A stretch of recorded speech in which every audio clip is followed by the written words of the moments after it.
Assalamualaikum warahmatullahi wabarakatuh. Kami dari kelompok 3 ingin memberikan edukasi kesehatan Yang bertema etika saat batuk untuk kampus sehat. Perkenalkan, nama saya Najwa Putri Ahmadiyani dengan NIM 101. Saya Nasyiwa Zaratul Fiza dengan NIM 24001102. Saya Delia Sanyaya Rista dengan NIM Mahir 13. Saya Aida Salman Terkia dengan NIM 104. Saya NIM Mahir Yusufa dengan NIM Mahir 105.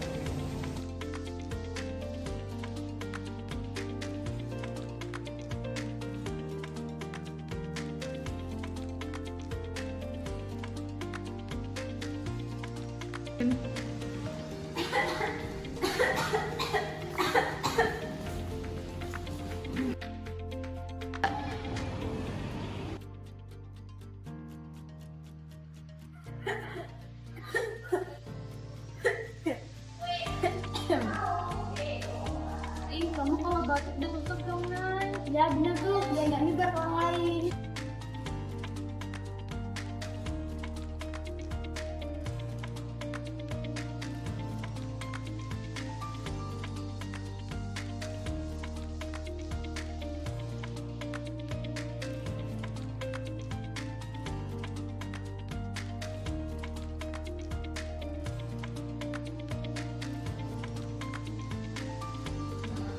Demi kampus sehat, ayo terapkan etika batuk dengan baik.